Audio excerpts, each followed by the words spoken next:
ये 10 साल के अंदर ही देश जिसकी बड़े समय से राह देखता था कि भारत अपने अर्थतंत्र को दुनिया की तालिका में बहुत आगे पहुंचा है। अटल जी 11वें नंबर पर छोड़कर गए थे।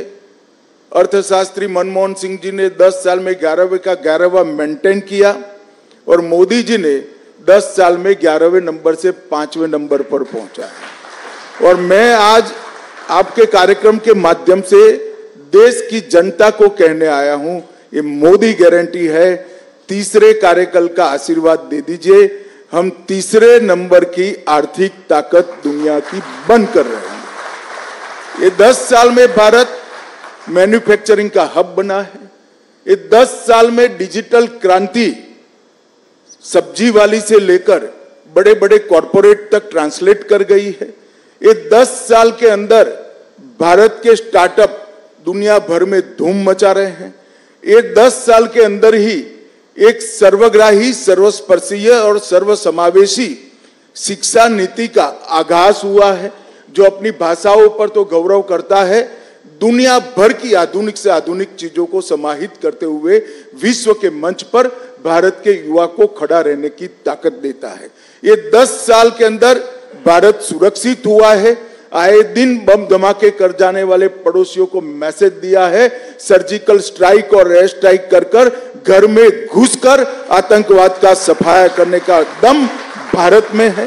ये 10 साल के अंदर सालों पुराने मसले जैसे धारा 370 हटाना, 35 से हटाना, राम मंदिर का निर्माण करना, बाबा विश्वनाथ का कॉरिडोर बनाना, ट्रिपल तलाक समाप्त करना, सीएए लाना, ढेर सारे यूसीसी लाना, ढेर सारे मसले जिसको छूने की कोई हिम्मत नहीं करता था, मोदी जी ने हिम्मत के साथ उसको निरस्त किया है और सुचारू रूप से शांतिपूर्ण तरीके से जमीन पर उतारने का काम किया है। 10 साल भारत की आंतरिक सुरक्षा के लिए भी स्वर्णिम अक्षर से लिखे जाएंगे।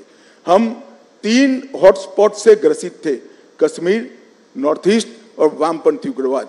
मोदी जी के समय में ये 10 साल में कश्मीर, वामपंथी उग्रवाद के क्षेत्र और नॉर्थ ईस्ट, ये तीनों जगह पे लगभग 75% हिंसा कम हुई है और वहां विकास का शुरुआत हुआ है।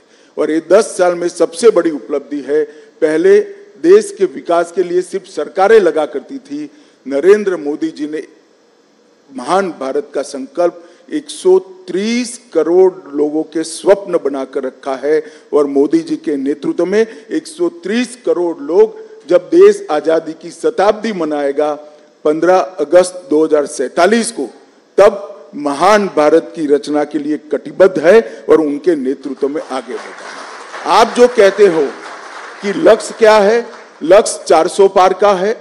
कमल के निशान पर हम 370 से ज्यादा सीटें जीतेंगे और ये लक्ष्य सिद्ध इसलिए होगा कि भारत की जनता की आशा, आकांक्षा और सपनों को पहली बार कोई प्रधानमंत्री फ्रंट पर से लीड कर कर, गरीब के साथ खड़ा रहकर, युवा के कंधे पर हाथ रखकर, गरीब बहन का भाई बनकर आज इनके सपनों को पूरा कर रहा है।